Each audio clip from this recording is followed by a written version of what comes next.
안녕하세요. 다시 되찾은 인생을 즐기며 살고 있는 30대 여성입니다. 여기서 즐기고 산다는 건 탱자탱자 놀면서 지내고 있다는 뜻은 아니고요. 더 이상 남에게 휘둘리지 않고 쓸데없는 스트레스를 받지 않으며 잘 지내고 있다는 얘기예요. 정말이지 그땐 왜 그렇게 나 하나만 참으면 그래도 괜찮아지겠지 않은 바보 같은 생각으로 참아가며 지냈는지 모르겠어요. 그런데 솔직히 말해서 제가 그런 마음으로 참아주고 했으면 남편도 좀 고마워한다던가 그랬어야 하잖아요? 그런데 하나를 해주니 두 개를 해달라고 하고 두 개를 해주니 세 개를 해달라고 하고 그래서 더는 이렇게 살다간 정말 안 되겠다 싶어서 이혼하자고 했네요. 남편하고 처음 만난 건 지인의 소개를 통해서였어요. 당시 남편은 구급 공무원이었고 저는 작은 회사에서 일하는 평범한 직장인이었죠. 사실 저는 좀 내성적인 성격이라서 소개를 통해서 사람을 만난다는 건 생각만으로도 부담스러워 거절하려고 했는데 지인이 남자 쪽이 워낙 싹싹한 성격이라서 괜찮을 거라며 한번 나가보라더군요. 그러면서 여자 나이 30대만 돼도 이렇게 누가 소개시켜준다고 안 한다고.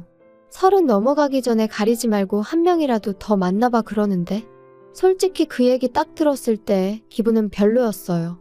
안 한다고 하고 싶었죠. 하지만 또 곰곰이 생각해보니까 아주 틀린 말은 아니다 싶기도 하고 지인 말대로 나중엔 어디 가서 제 힘으로 누굴 만나나 걱정스럽기도 하고 그래서 자존심은 좀 상했지만 알겠다 하고 나간 자리였네요. 그리고 그렇게 만나게 된 남편은 지인의 소개대로 조금 부담스러운 감도 없잖아 있긴 했지만 넉살이 좋았어요. 워낙 공통점이 없다 보니 무슨 이야기를 주고받아야 하나 걱정이 많았는데 남편의 주도하에 대화는 매끄럽게 흘러갔죠. 그런 적이 없다 보니 신기하대요. 거기다 성격은 달랐어도 좋아하는 영화 장르라던가 입맛이 비슷해서 소위 통했다는 느낌을 받았거든요. 그래서 어쩌면 이 사람하고 잘 될지도 모르겠다 싶더니 지금 생각해보면 그래도 거기서 멈췄어야 했는데 하긴 지금 이런 후회를 해서 뭐 하겠어요? 아무튼 남편한테 애프터 신청이 왔고 그때는 저도 은근히 기다리고 있었던지라 튕기고 말고 할 것도 없이 좋다고 했죠. 그리고 그렇게 저희는 연애를 시작했습니다. 저희 연애는 그런대로 원만하게 이어져 갔어요.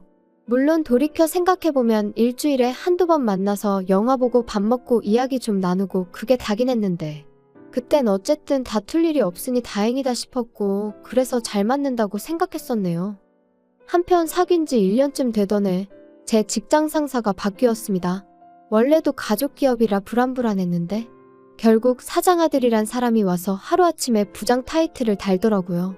그리고 불행하게도 사장아들은 정말 아무것도 모르는 사람이었어요. 그러니 괜한 직원들만 하루가 멀다 하고 시쳇말로 조져대는데 정말 마음 같아선 그래 이 자식아 내가 먼저 관둔다 하고 그 면상에다 시원하게 사표라도 집어던지고 싶은 적이 한두 번이 아니었다니까요. 하지만 솔직히 어디 간들 치사하지 않은 직장이 있나요? 그러니 하루에도 12번 끓어오르는 화를 꾹꾹 눌러 참으며 어떻게든 버텨보려 했습니다. 그런데 그날만큼은 제가 하던 프로젝트를 기어이 자기가 완성하겠다며 가져가 놓고서는 말 그대로 아주 죽을 써버렸더라고요. 그리고 그 일로 진행 중이던 거래가 2건이나 캔슬이 되면서 사장이 아주 단단히 화가 났지요. 그런데 그 순간 이 사장 아들이 제 탓을 하대요? 자기는 아무것도 몰랐다며 저 때문에 이렇게 된 거라고. 그리고 저는 지금도 확신해요. 사장도 이 모든 사태가 제가 아닌 당신 아들에게서 비롯되었다는 걸 알고 있었다고요. 하지만 직원들 앞에서 자기 아들을 나무랄 수는 없었을 테니 애꿎은 저를 탓했고 그때만큼은 도무지 못 버티겠더라고요. 그래서 그냥 알겠다고 내가 나가면 되는 거 아니냐고 나와버렸습니다. 충동적이었지만 어쩔 수 없는 선택이었지요. 그런데 문제는 막상 회사를 그렇게 때려치고 나니 세상이 끝난 것 마냥 어찌나 불안하던지 말이에요. 당장 내일부터 출근을 안 해도 된다는 사실이 기쁘기보단 오히려 더 갑갑하게 느껴졌고 친정어머니에게는 어떻게 말씀을 드려야 하나. 하지만 제 우려와는 달리 친정어머니는 그동안 고생했다 하시며 이참에 앞으로 뭘 하고 싶은지 계획이 어떤지 찬찬히 정리를 해보라고 하시더라고요. 그리고 그렇게 고민 끝에 내린 결론은 이참에 내 장사를 해보자는 것이었어요. 중1 때 친정아버지가 돌아가셨고 이후로 줄곧 친정어머니랑 단둘이 살았습니다. 친정어머니는 여자 혼자의 몸으로 저를 어떻게든 제대로 키워내시겠다며 하루도 쉬는 날 없이 건물 청소부터 식당 주방일까지 닥치는 대로 일을 찾아하셨어요. 그리고 저는 그런 어머니를 귀찮게 하면 안 되겠다는 생각에 주변 또래들보다 조금 일찍 철이 들었죠. 덕분에 음식 솜씨도 꽤나 좋았고요. 그래서 식당을 해볼까 하는 생각도 들었던 모양이에요. 아무튼 오히려 지금이라면 겁이 났을 텐데 그래도 그땐 몇 살 어렸다고 겁도 안 났어요. 오히려 내가 식당을 차린다고 생각하자 그때부터 어찌나 설레던지 심장이 터질 듯 뛰기만 했네요. 그리고 저는 이러한 결정을 남편에게도 전했습니다. 그 무렵 결혼 이야기도 조금씩 나오고 있었기에 남편의 생각도 어느 정도는 저에게 중요했었거든요. 그런데 남편이 제 이야기를 듣고는 뜻밖의 이야기를 꺼냈어요. 식당이라는 게 여자 혼자 하기에 쉬운 일은 아니지 않냐면서 자기랑 같이 하는 게 어떻겠냐고요? 깜짝 놀랐죠. 9급이긴 해도 명색이 공무원인데 게다가 듣기론 5년을 공부해서 어렵게 붙었다고 했었으니까요. 그래서 아니 안정적인 직장을 두고 웬 식당이냐고 괜찮다 했습니다. 혼자 해보고 힘에 붙이면 그때 사람을 쓰면 된다면서요. 그런데 남편이 실은 자기도 이렇게 공직 생활을 해보니 여러 가지로 힘든 점이 많더랍니다. 조직 문화니 위계질서니 전부 다 버겁다고요. 그러면서 자기가 미국 생활을 해서 그런 것 같다 뭐 그랬는데 그땐 솔직히 안쓰러운 마음이 커서 정말 그런가 싶었거든요. 그런데 나중에 알고 보니까 미국 생활이나마나 어학연수로 반년 다녀온 게 전부였어요. 그래놓고 저한테는 걸핏하면 미국에서는 어떻고 저떻고 미국인들은 어떻고 저떻고 정말이지 그때로 돌아간다면 주절거리는 남편의 입을 탁 한 대 쳐버리고 싶다니까요. 아무튼 그래서 그래 아무렴 남보단 남편이 낫겠다는 결론을 내렸고 저희는 결혼과 동시에 식당을 차리게 되었습니다. 다만 결혼을 앞두고서야 남편이 제 예상보다 훨씬 적은 돈을 갖고 있다는 걸 알게 되었기에 제가 식당의 대표로서 남편을 고용하기로 했지요. 물론 당연히 남편도 어머님도 제 이런 결정을 마음에 들어하지 않았어요. 공동으로 창업을 한다더니 어째서 와이프가 사장이 되고 남편이 직원이 되느냐고요. 하지만 남편은 자기 이름으로는 죽어도 대출은 못 받는다 버텼기에 저로서는 어쩔 수 없는 선택이었네요. 신혼집은 제가 살던 전세집에서 시작하기로 했고 혼수는 남편이 해왔어요. 다만 제가 기존에 쓰던 가전제품 대부분이 멀쩡했기에 실제로 남편이 사온 건 침대 옷장 그리고 식기세척기 정도가 전부였죠. 아 그리고 자기가 타던 차도 가지고 왔는데 말이 나왔으니 말이지만 8년이나 된 차를 가지고 자기가 살 때는 4천만 원을 줬었으니 자기가 4천만 원을 해온 거나 다름없다고 말하는 한심한 인간이었어요. 그런데 그때는 그마저도 스스로 모아놓은 돈도 없고 그러니 나를 보기 민망해서 저런 너스레를 떠는가 보다고 정말이지 어떻게든 좋게 봐주려고 했었네요. 아무튼 그렇게 저희는 부부의 연을 맺었고 식당도 개업을 했습니다. 남편은 자기가 손님을 끌어모으겠다며 자기 지인들에게 전화를 돌렸고 그중 몇몇 사람들이 정말로 식당을 찾아주기도 했지요. 이제 와서 다 무슨 소용인가 싶지만 그때만 하더라도 음식은 잘하지만 카운터에 나가기가 쑥스러운 저와 넉살 좋은 남편은 처음엔 꽤나 손발이 잘 맞는 콤비 같았답니다. 그런데 식당을 오픈한 지 반년 만에 남편이 계단에서 발목을 접지르면서 상황은 점점 생각지도 못한 쪽으로 흘러가기 시작했어요.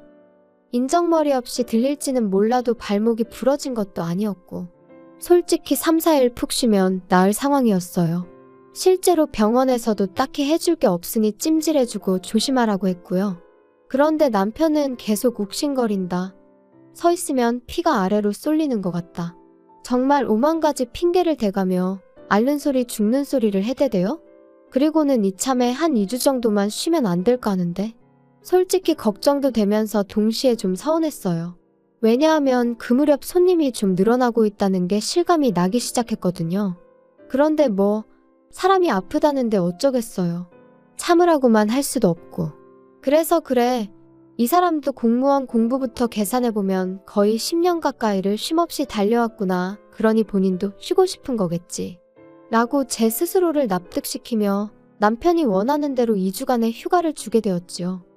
그런데 막상 2주가 지났는데도 남편은 계속해서 앓는 소리 죽는 소리를 멈추지 않았습니다. 아무래도 신경이 어떻게 된 것 같네 하면서 막상 병원은 가지도 않고 그리고 그때부터 조금씩 요령을 피우더니 나중엔 보니까 남편은 카운터에서 핸드폰이나 하고 있고 반면에 저는 온갖 일을 떠안고 있더라고요. 식당 열기 전에 장을 보는 일부터 시작해서 재료 손질에 요리의 마감까지. 아침 9시부터 저녁 11시까지 저는 가게에 매여있는 몸이었어요. 하지만 남편은 걸핏하면 아는 사람이 근처에 왔다 하니 얼른 나갔다 오겠다. 이 사람도 다 나중에 우리 손님 될 사람이다. 나는 그냥 사람을 만나는 게 아니고 영업을 하는 거다. 핑계도 가지각색, 난리도 아니었죠. 그리고 저는 그런 남편과 말다툼을 할 여유조차 없었어요. 아니 솔직히 말하면 있어봤자 별로 도움도 안 되는 인간, 차라리 안 보이는 게 낫다고 생각한 적도 있었죠. 하지만 저도 사람이니 그날은 어째서인지 뺀질거리는 남편에게 한마디 하지 않고는 그냥 넘어가지 못하겠더라고요. 그래서 남편더러 언제까지 그럴 거야? 식당 일이 하기 싫으면 차라리 일자리를 구해서 출근을 해. 이게 지금 뭐 하자는 거야? 당신이 생각하기에는 당신이 지금 당신 밥값을 하고 있는 것 같아? 밥값이라니 너는 무슨 말을 그렇게 하냐? 여자 혼자 식당 하는 거 사람들이 알아봐. 그럼 무시해 너. 근데 내가 이렇게 떡하니 카운터를 지키고 있으니까 진상 손님도 없고 얼마나 좋냐? 원래는 오전에 장 보는 건 당신이 하기로 했잖아. 그리고 창고 정리도 당신이 하기로 했었고. 그리고 마감할 때 청소는 왜 안 해? 정말 하나하나 지적할 거 투성인데 내가 얼마나 참고 있는지 알기나 해. 왜 또 이래 진짜? 아침부터 사람 스트레스 받게. 나도 다 생각이 있다고? 그리고 장 보고 정리하고 그런 건 원래 여자가 남자보다 잘하잖아. 그리고 마감할 때 청소는 그냥 대충 하고 아침에 와서 하면 되잖아. 내가 너더러 하라고 한 것도 아닌데 왜 네가 다 알아서 잘하다가 갑자기 짜증이냐? 어이가 없다 진짜. 더 긴 말할 것도 없네. 당신 이제 월급 아니고 시급으로 계산할 거니까 그런 줄이나 알아. 뭐? 야, 그게 네 마음대로 되는 줄 알아? 내 동의가 없으면 어차피 못 바꿔. 그래 그럼 당신 관둬 그럼. 때려치면 되겠네. 저는 남편이 관두지 않을 걸 알고 있었어요. 막말로 자기가 어디에 가더라도 지금처럼 편히 일을 할 수는 없을 거란 걸 누구보다 본인이 잘 알고 있었을 테니까요. 그리고 계약서가 어쩌고 하는 남편에게 바로 이튿날 서류 준비해서 들이밀었습니다. 그러자 남편이 저더러 자기가 제가 하루아침에 회사 때려치고 나올 때 보통이 아닌 건 알았는데 진짜 지독하다면서 정 떨어진다고 빈정거리더군요. 한편 그 무렵 어머님은 어머님대로 하루가 멀다 하고 전화를 해오셔서는 현철이 말이 식당 장사가 그렇게 잘 된다면서? 물가도 많이 올랐고 저희가 원래 박리담회라서 많이 남지도 않아요. 박리담에는 무슨 아무렴 네가 뭐 손해봐가면서 장사하는 건 아닐 거 아니냐? 그런데 좀 섭섭하다. 그렇게 돈 벌어서 다 뭐 하려고? 시부모 주는 용돈은 계속해서 제자리냐? 어머님 아시다시피 물가가 많이 올랐잖아요. 그런데 음식값은 물가 따라 올릴 수도 없다 보니 정말 남는 게 많이 없거든요. 이해 좀 해주세요. 야, 이해나마나 네 말대로 물가가 많이 올랐으면 우리 용돈도 올려주는 게 맞지? 내가 친구들 만나면 창피해서 할 말이 없어. 내 친구 미숙이는 그 집 며느리가 얼마 전에 명품 지갑 사줬다더라. 솔직히 속이 터졌죠. 남편이 하도 뺀질거려서 어머님한테 제발 따끔하게 한마디 좀 해달라고 몇 번이나 부탁을 드렸었는데 그럴 때마다 나 몰라 하시던 분이 물가가 올랐으니 용돈도 올려달라는 게 남편이 누굴 닮아 뻔뻔한가 했더니 원인이 여기였나 싶기도 하고 그런데 문득 든 생각이 마침 식당에 일손이 부족해서 일할 사람을 구하고 있었거든요. 그리고 시댁에서 저희 식당까지 거리가 버스로 30분 정도로 그렇게 멀지가 않았어요. 그래서 남편한테 어머님이 얼마 전에 용돈 얘기하시던데 혹시 식당에 오셔서 일 좀 도와주시면 어떨까? 그러면 내가 급여는 신경 써드릴 수 있는데. 너 지금 우리 엄마 부려먹으려고 그러냐? 제정신이 아니네. 내가 공짜로 도와달라고 한다는 거 아니잖아. 내가 그렇다고 어머님한테 뭐 힘든 일을 부탁드릴 것도 아니고 서빙만 좀 도와주시면 되는데. 됐다 됐어. 시어머니 어려운 줄을 모르고 야 그럴 거면 장모님들어 와서 일하시라 해. 우리 엄마는 이미 일 다니시잖아. 거기다 거리도 훨씬 멀고. 그러니까 어차피 하시는 일 딸 식당에서 하시면 되겠네. 억지 좀 쓰지 마.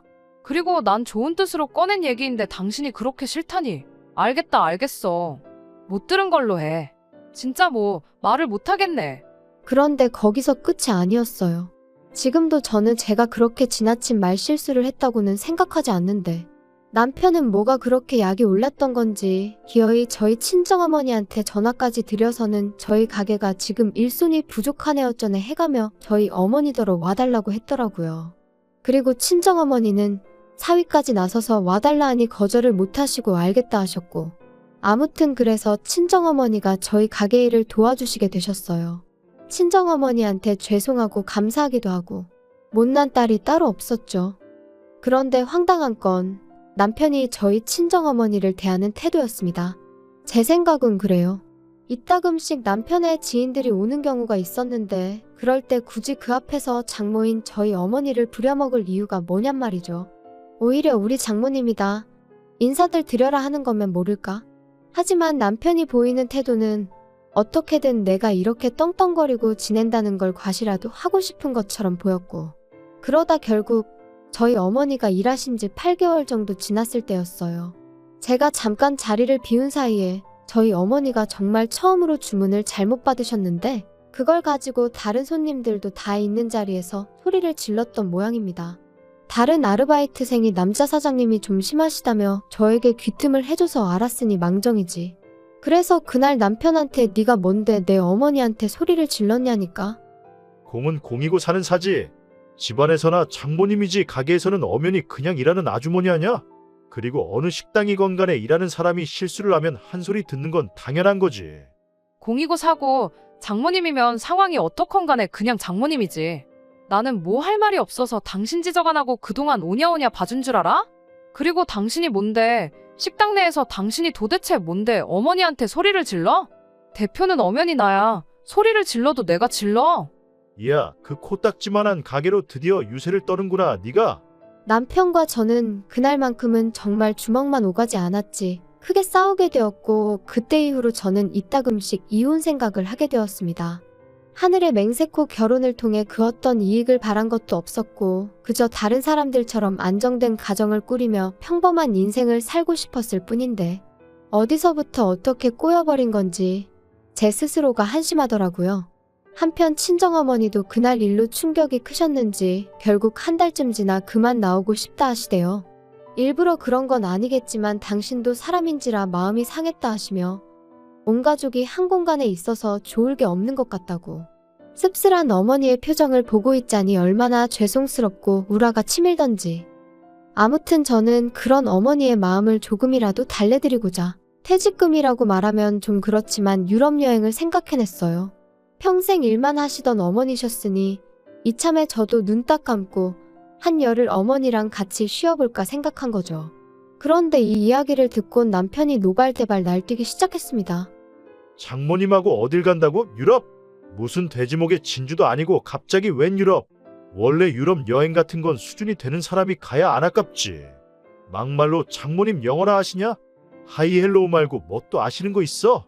그렇다고 너는 뭐 영어 잘하냐? 진짜 돈 낭비하는 방법도 가지가지네. 웃기고 있네 진짜. 내가 벌어서 내가 내 어머니 모시고 간다는데 당신이 왜 난리야? 그렇게 부러우면 당신도 어머님 모시고 가던가. 사람이 원래 자기 그릇대로 놀아야 되는 거야. 고졸인 장모님이랑 전문대 나온 너 둘이서 무슨 유럽이냐. 그래도 유럽 정도 가려면 그 시절 대학까지 나오신 우리 어머니 엘리트야 엘리트. 그리고 나도 대학 나왔지. 우리 같은 사람들이 가야 돈이 안 아깝지. 이건 뭐. 진짜 더는 못 참겠다. 내가 그동안 몇 번이나 당신하고 살면서 당신하고 결혼을 왜 했을까 그러다가도 또 아니지. 그래도 참고 살아봐야지. 하루가 멀다 하고 그렇게 내가 내 마음을 달래며 살았거든? 그런데 이제 보니까 당신은 정말 구제불능이고 나도 더는 못 참겠다. 당신은 나한테 한 번도 제대로 고마워한 적도 없고 오히려 하루하루 불만만 더 쌓여가나 봐. 그리고 다 떠나서 나 당신이 우리 어머니한테 말 막 하는 거 더는 못 참아. 수준? 당신이나 시부모님은 그 수준이 얼마나 높아서 나한테 자꾸 빌붙어? 당신하고 사는 거 지겹고 힘들어. 정말 내 인생에 도움 하나도 안 되는 사람들이잖아. 이쯤에서 헤어지자 좀. 헤어지자고? 너 나랑 헤어지고 싶으면 식당 지분 반 나한테 넘겨. 그러면 내가 이혼해 줄 수도 있고. 내가 미쳤니?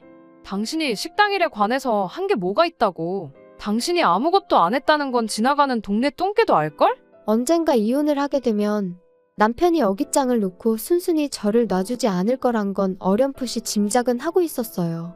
하지만 이렇게나 치사하게 나올 줄은 몰랐죠. 그래서 그때부터 저는 법적인 대응을 시작했습니다. 정말 많은 일들이 있었어요. 남편이 가게에 나오면 경찰을 불렀고, 남편은 남편대로 노동청에 저를 신고해 여기저기 불려다녀야 했으며, 저는 또다시 그런 남편으로부터 제 재산을 지키기 위해 변호사와 기관의 도움을 받을 수밖에 없었습니다. 그리고 그런 와중에 이혼 소송까지 해야 했으니 정말이지 눈물은 눈물대로 흐르고 욕은 욕대로 나오는 날들이었네요. 그뿐인가요? 그런 와중에 시부모님은 시부모님대로 핸드폰이고 가게고 전화를 해대서는 악담을 퍼부어대지. 친족이란 이유로 그때는 경찰의 도움도 받을 수가 없어서 예전에 빌려가신 돈으로 고소를 하겠다니까 그제서야 잠잠해지더군요. 아무튼 제 예상보다 이혼은 훨씬 어려운 일이었고 2년이란 시간 동안 저는 원형 탈모가 생겼을 만큼 지독한 고통을 감내해야만 했습니다. 하지만 결국 법은 제 손을 들어주었어요. 비록 남편에게 퇴직금을 줘야 했지만 이혼의 대가라고 한다면 그까짓 건 아무것도 아니다 싶었죠. 게다가 시부모님이 급하다며 빌려가셨다가 안 주신 돈은 솔직히 받기를 거의 포기하고 있었는데 막말로 남남되는 마당에 그걸 왜 포기하나 싶대요? 그래서 이혼 확정되자마자 고소했어요. 시부모가 약속이 다른 애였전에 해댔지만 예전과는 상황이 달라졌으니 자기들도 큰 소리만은 못 치더라고요. 아무튼 그래서 싹 다 받아냈으니 여러 가지로 몇 년 묵은 채증이 한 번에 내려가는 심정이었지요. 한편 그렇게 완전히 남남이 된 이후로 남편의 소식은 한동안 들은 바가 없었어요. 그러다 얼마 전 지인의 지인이 전하기로는 시부모랑 같이 지방으로 내려가서 식당을 차렸는데 망했답니다. 왜 망했냐고 물으니 처음부터 남편은 카운터 볼 생각뿐이 없었고 그러니 재료 손질부터 서빙까지 전부 다 일하는 사람을 썼던 모양이에요. 그러니 뭐 막말로 남는 게 있었겠어요? 게다가 시부모님 집으로 담보 잡아 그걸로 권리금 1억인가 주고 들어갔었다던데. 지방에서 권리금 1억이면 그것도 보통이 아니거든요. 아무튼 뭐 들으면 들을수록 한심한 생각만 들고 동시에 갈라서길 정말 잘했다. 정말 잘했다. 뒤늦게나마 제 스스로에게 너 참 용기 내길 잘했다. 멈추지 않길 잘했다. 그렇게 말해주게 되대요. 저를 올가매는 남편이란 작자를 끊어내고 난 지금 저는 그 어느 때보다 훨훨 날아다니는 기분이에요. 혹시 여러분 주변에도 여러분이 앞으로 나아가는 걸 시샘하고 어떻게든 끌어내리려는 사람이 있나요? 그렇다면 저는 가차없이 그 사람과의 인연을 끊어내시라 말씀드리고 싶어요. 사실 인연을 끊어낸다는 게 결코 쉬운 일은 아닙니다. 순간순간 마음이 약해질 때도 있고요. 내가 잘하고 있는 건가 하는 의구심이 들 때도 있거든요. 하지만 그 고뇌의 끝에는 그 어느 때보다 환하게 웃고 있는 자신을 발견하게 될 거라고 제가 이렇게 장담할게요. 들어주셔서 감사합니다.